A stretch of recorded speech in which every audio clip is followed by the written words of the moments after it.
Hello, my dear friends. How are you doing? Hope you are having an amazing day and not having to deal with drama. Ready for new stories I have for you today? Let's go to the first one. And don't forget to listen to the end of the story, guys, to hear my insights. Enjoy the stories, and don't forget to like and subscribe. And of course, don't forget to leave a comment. Alright, Reddit. Buckle up, because this is one hell of a family drama. And I honestly don't know if I'm the bad guy here. I, 30 female, have a stepbrother, Ryan, 32 male, who I've never had the best relationship with. It all started when our parents got married when we were teenagers. My mom married Ryan's dad, Tom, when I was 14, and Ryan was 16. Tom was a great stepdad to me. He always treated me like his own, was there for me, and did everything to make me feel like I belonged in the family. My mom and Tom had a happy, loving marriage, and for the most part, we were a blended family that got along. Except for Ryan. Ryan was, and still is, spoiled and entitled. Even as a teenager, he always had this superiority complex, like he thought the world owed him something. Tom, bless his heart, tried his best to instill some values in Ryan. But Ryan's mom, Tom's first wife, coddled him to the point where he thought he was the center of the universe. He never lifted a finger around the house, never helped with chores, and treated both Tom and my mom like servants. He was disrespectful, rude, and just plain nasty most of the time. As we got older, nothing changed. Ryan's behavior only got worse. He barely worked, bouncing from one job to another, always expecting Tom to bail him out when things didn't go his way.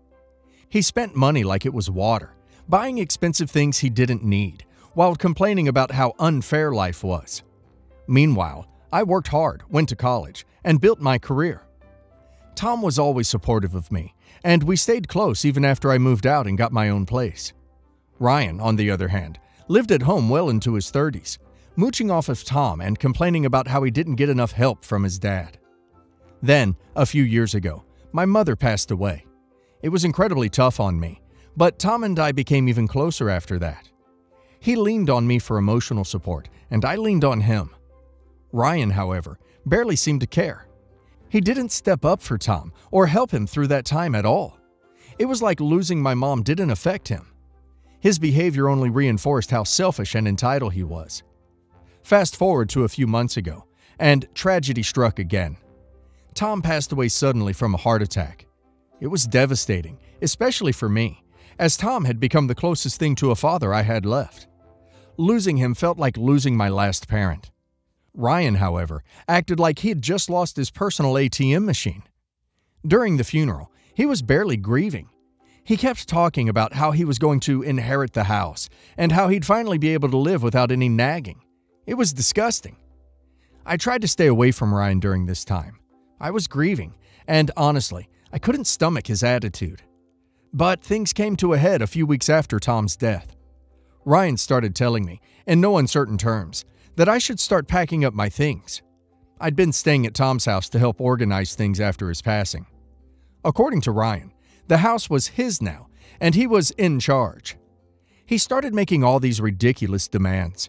He wanted me out of the house ASAP, and he was going to make changes to the place, and even mentioned getting rid of some of Tom's things, including my mom's belongings. I was shocked, to say the least. Tom had always told me that he had a plan for the future, but he never went into details about his will or estate. I didn't think Ryan would get the house, but I also didn't think it was my place to say anything. So I just packed my bags and left. But now came the day of Tom's will reading. Ryan and I both sat in the lawyer's office, waiting to hear Tom's final wishes. Ryan looked smug, like he was already picturing himself lounging in the house with no responsibilities. But when the lawyer started reading the will, the air in the room shifted. Tom, it turned out, had left everything to me. The house, his savings, his investments, everything. His reasoning? He loved Ryan, but he believed Ryan was too spoiled and entitled to handle such a responsibility. He had seen how Ryan had treated people, especially my mom, over the years, and felt that Ryan didn't deserve the inheritance. Tom believed I had worked hard, treated people with respect, and deserved the stability that the inheritance would provide. Ryan, on the other hand, was left with a small trust fund that would pay him a modest amount every year, but nothing else. Ryan was furious. He went from smug to enraged in seconds, screaming about how unfair it was and how Tom had betrayed him. He accused me of manipulating Tom into leaving me everything, and even tried to convince the lawyer that the will must have been forged. The lawyer, of course, shut that down immediately. It was clear that Tom had made his decision with a sound mind, and there was no foul play. That's when things got even worse. After the will reading, Ryan followed me, screaming at me the entire time. He said I had no right to the house, that I was stealing what was rightfully his, and that he wasn't going to leave without a fight. He threatened to sue me, saying that he'd take me to court and get the house back because it was his birthright. At that point, I'd had enough. I told Ryan that he had 30 days to pack his things and leave, or I'd have to get the authorities involved. This, of course, only made him angrier. He started sobbing and screaming, saying I was ruining his life and that he had nowhere else to go. He begged me to let him stay, saying he'd change and be a better person. But I've seen this pattern from him too many times. He doesn't change. He takes and takes, expecting everyone else to clean up his messes. And I wasn't going to let him continue mooching off me any longer. So now, I'm in the process of getting him evicted. He's been dragging his feet, refusing to pack, and trying to guilt-trip me into letting him stay. He's also been blowing up my phone with texts, alternating between threats of lawsuits and tearful apologies. It's exhausting, and honestly, I'm at my wit's end. I don't want to have to involve lawyers or the police, but I don't see any other option. He's made it clear he won't leave unless forced. I'm trying to stay strong through all of this. I know Tom wanted me to have a stable future, and I won't let Ryan ruin that. But part of me feels guilty. I don't need the house. I have my own place, and I could easily rent this house out. A few family members have even suggested that I let Ryan stay, saying I'm being too harsh, and that kicking him out now is like kicking someone while they're down.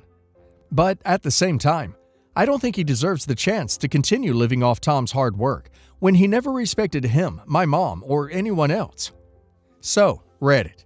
Am I the a-hole for kicking my stepbrother out of the house after our stepfather left it to me in his will? Update. Wow, I wasn't expecting this level of response, but I'm so grateful for all the support and advice you've all given me.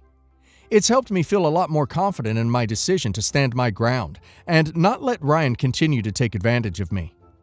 To clarify a few things, Ryan has had plenty of opportunities to get his life together. Tom helped him financially for years, covering his bills, paying for his education, and even getting him multiple jobs through his business connections. Ryan either squandered or lost every opportunity he was given. This isn't a situation where he's down on his luck or struggling through no fault of his own. He's been given chance after chance and has blown every single one of them. As for the lawsuit threats, I've spoken to a lawyer, and Ryan doesn't have a leg to stand on. The will is airtight, and there's no way he could successfully contest it. My lawyer is confident that if Ryan tries to take this to court, he'll lose, and badly. I've also made the tough decision to go no contact with Ryan once the eviction process is complete. He's been nothing but toxic, and I think it's time to protect my peace and move on from the drama. Ryan sounds like he's had a lifetime of entitlement and zero personal responsibility.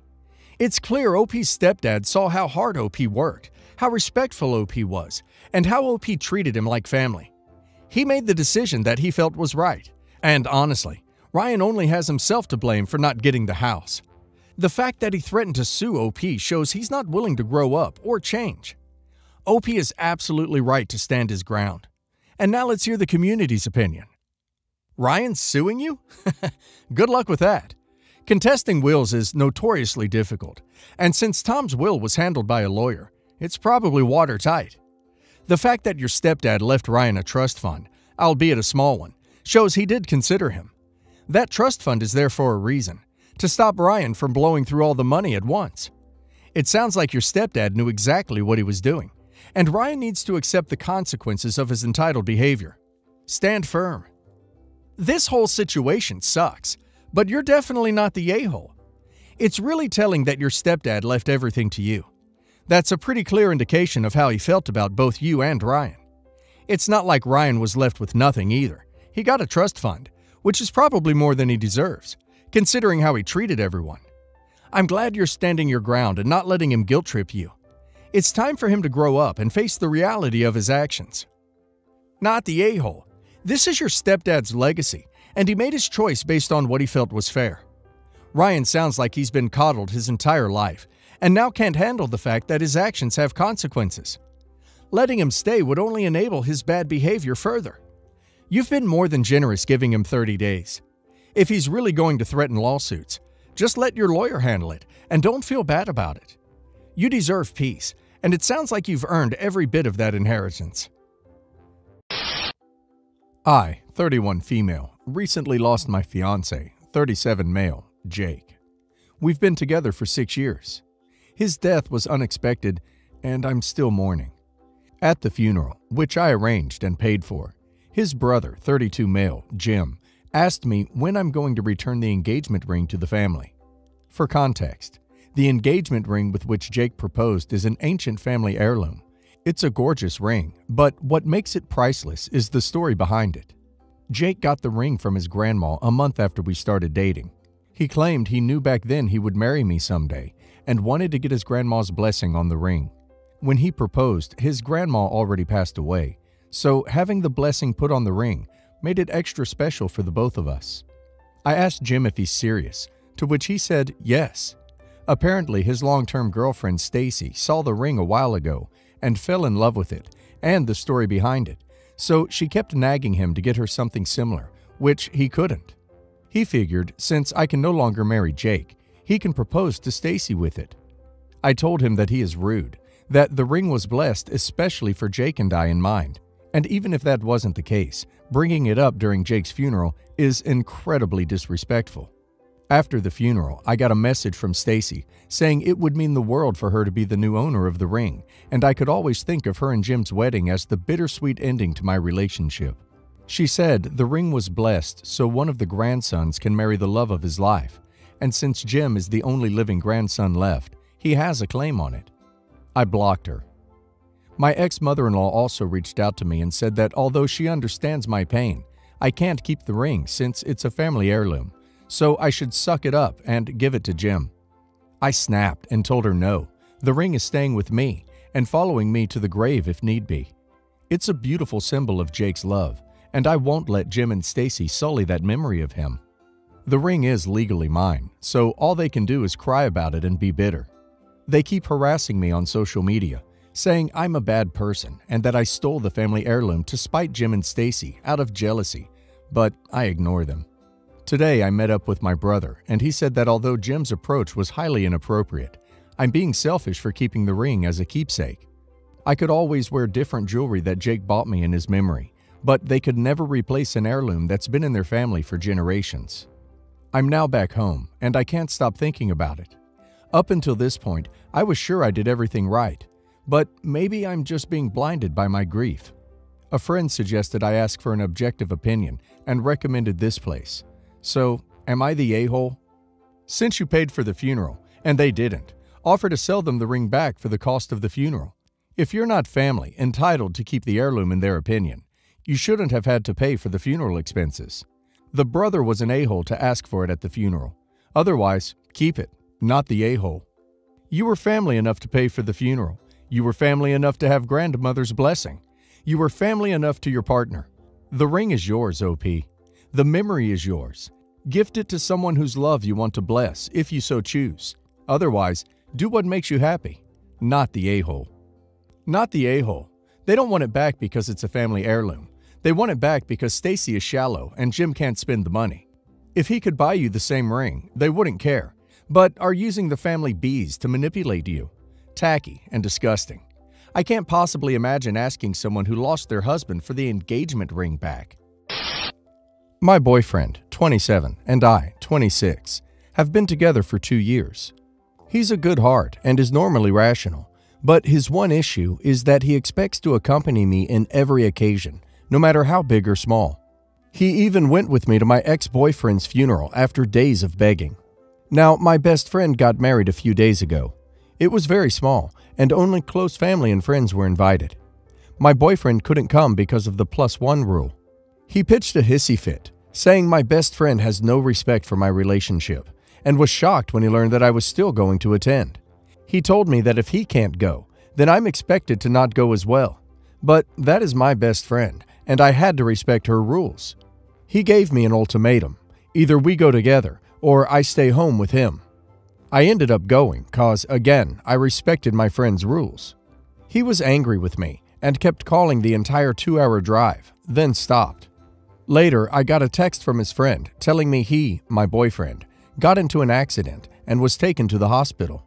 I freaked out. He gave me the address and I had to leave the wedding and told my friends why. I was crying the entire drive home and kept calling his friend but got no response. I arrived to the hospital and asked about my boyfriend, and they checked and told me he wasn't there. My anxiety reached 160% as I kept calling his friends one by one. I just went home, and there he was, along with his friend. He saw me and said that he was sorry, but this was the only way he can get me home after I left him alone. After the initial shock, I just blew up yelling at him about lying and making me leave my friend's wedding and having me literally go to the hospital and freaking out because of him. I kicked his friend out and we got into an argument. He kept talking about how much I love him. Thus, I left, which is my own doing, not his, and he was just trying to see if I really chose my friend's wedding over him. He then argued that my friend caused this and I shouldn't agree with her to exclude him. I said what he did was horrible and called him horrible, and then went to my room. It was awful cause my friends kept calling to check on him cause they thought he was really at the hospital. He said I overreacted and that I yelled at the wrong person. Am I the a-hole? Did I go too far? Your boyfriend is not a good person. The sooner you accept that, the easier it will be to move forward. Not the a-hole. Not the a-hole. Duck him and leave his butt. There were so many red flags, and this emotional manipulation and lying to control you is beyond. Get out now. My wife and I had our first son around 2 months ago. She was home isolated during her entire pregnancy after the 6th-month mark because of some pregnancy complications. We also agreed that the first 2 months after birth, our parents and siblings would be the only ones allowed to visit and see the baby, and our friends and the rest of the relatives could wait. As soon as the baby turned 2 months, my wife started trying to get back into her social life again. Sometimes she'd bring the baby with her, but sometimes she'd expect me to babysit. Whenever I couldn't babysit, she'd call her mom to ask her if she could care for the baby for a few hours. My wife's a great mom, and she truly cares for our baby, but it's frustrating how she feels the need to go out the entire time. One day while she was out shopping with a friend of hers, I was babysitting the kid and my mom visited me and asked where my wife was. I told her that she's out with a friend. My mom got very mad about how my wife went out, and she told me I have no backbone for not calling her out and telling her to stay home with the baby. I told my mom I'll handle this. My mom waited until my wife got back home, and she started scolding her. It wasn't a proud moment for me, and I really didn't want my mom to get involved, but my wife needed to hear it from someone else too. My mom told my wife that she's irresponsible and that she should cut down her meetings with friends and stay home to care for the kid, as a proper mother would. My wife tried to defend herself, saying how I was always out with my friends both during her pregnancy and after she gave birth, but both I and my mom tried to explain how me going out is not the same as her going out. My mom told her that the little walks and coffee hangouts with her friends are over, and that she better get used to the fact that her social life will now be limited. It sucks, but that's how it is. I agreed with my mother on all that, and my wife is not speaking to me for days. She even sleeps in the guest room now, and took the baby's crib there as well. She will only cook for herself and the baby, and not for me. My mother-in-law and my sister-in-law have texted me saying I was a huge a-hole for this, and so was my mom. So I should not be surprised my wife is acting like that towards me. Yes, the a-hole. Notice how you say taking care of your own kid is babysitting? You don't even mention the amount of time she goes out versus you, but you just want us to trust you that it's different for you? You don't even mention speaking to your wife before your mom said anything. Too bad your wife has 2 kids at home. Wow, really? Yes, the a-hole, for sure. 1. You are the father of a child. Stop referring to parenting as babysitting. What the actual duck? 2. How dare you let your mother scold your wife like she is a child? It was none of her business, and you should have stepped in immediately. This was something for you and your wife to discuss privately. 3. Both I and my mom tried to explain how me going out is not the same as her going out. How so? Again, what the duck? Because she's a mother, she isn't allowed to have any time for herself? But you are? Get over yourself. OP, you are the worst. I, 44 male, have been with my wife 12 years, married for 6. We have 3 beautiful kids. We support our kids. We live in our dream home. We vacation often. Life is good for us. I have no complaints. The problem is, when I was in college, I was 19. A classmate of mine and her wife approached me about being a donor for her and her wife.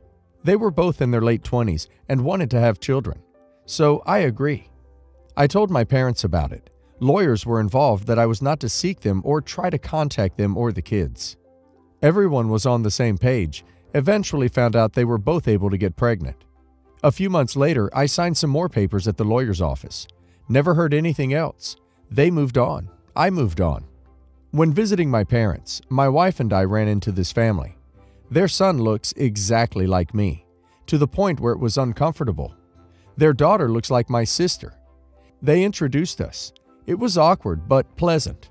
My wife was completely blindsided, but I understand.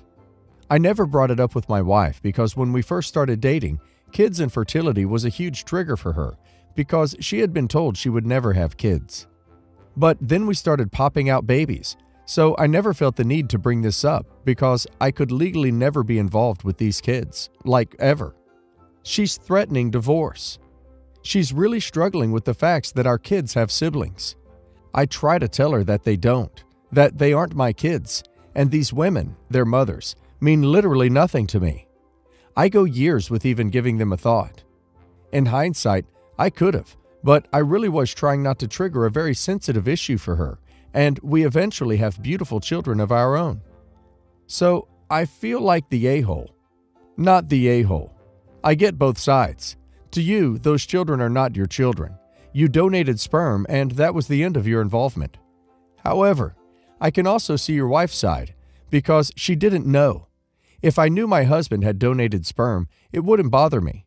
If he knew that had resulted in a child and hadn't mentioned that to me, I'd have felt hurt and lied to. And that is probably what's upsetting your wife. She feels you deceived her, and if you kept this from her, what else have you kept from her? My mind would be going to the what-ifs in terms of if our child got in a relationship with their biological sibling. Not the a-hole. This is a tough one. Legally, you don't have kids, just like most donors don't. But I'm not surprised your wife is shocked and hurt that she found out by being blindsided. It also makes sense that you wouldn't have wanted to bring it up since fertility talks triggered her. You were well-intentioned, but she's entitled to her feelings on this. Hopefully, some therapy will help. Soft yes the a-hole. Never mentioning it. Did you date for a second and then start trying to have kids? That's a little weird. I mean, your wife is overreacting, but also, it is a little weird. I am poly, and in a committed, long-term throuple with my partner, let's call him Aaron, and my fiancé, let's call him Jack. We've been together for almost 3 years and collectively raise our 12-year-old daughter. My partner is also poly, and my fiancé chooses not to date others. We communicate very well and make decisions as a family. Aaron moved in with Jack and I about 18 months ago. Jack and I had been together for almost 2 years at that time. Just a bit of background.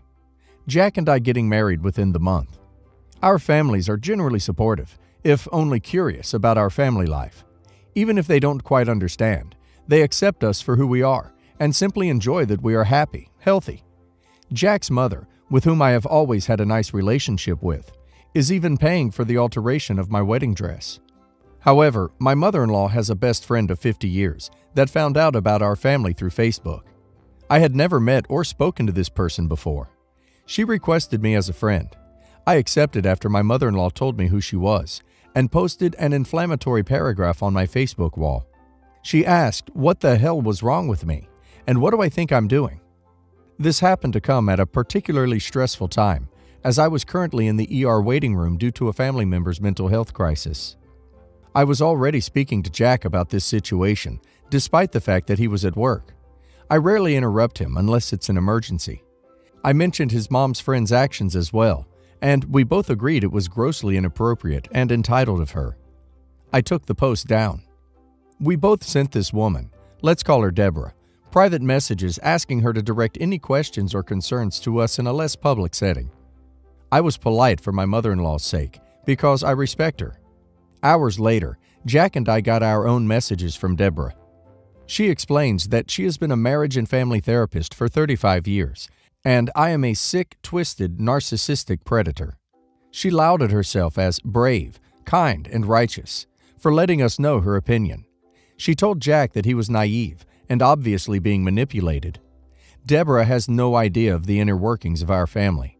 She was nevertheless convinced I sleep with people indiscriminately without protection or the consent of my partners. I was broken, she said, and now I break others. I deserved no one and nothing, and Jack deserves better. She focused on the fact that I had taken down the post as a deliberate focus on ignoring discussion and knowledge, and claimed I was triangulating the situation by selfishly tattling on me and interrupting Jack at work. Remember, we were already dealing with an emergency. Finally, she uninvited herself to our wedding, which we had included her in as a courtesy only. Neither of us answered her out of respect to my mother-in-law, but it blows my mind how on earth she convinced herself this was appropriate. She hasn't seen Jack in over a decade and never talks to him. To me, she was a stranger. She asked no questions of either of us to gain clarification. This woman is a therapist? She included multi-ethnic relationships in her list of unconventional clients she had worked with.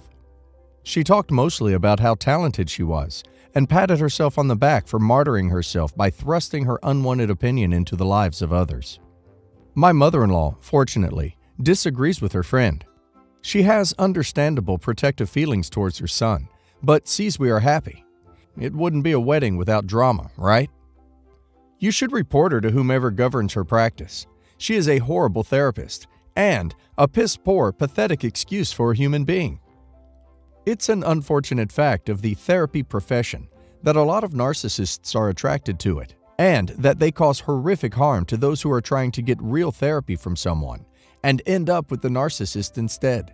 I'm glad this person was a virtual stranger and that you were not actually her patient. She shouldn't have any patience.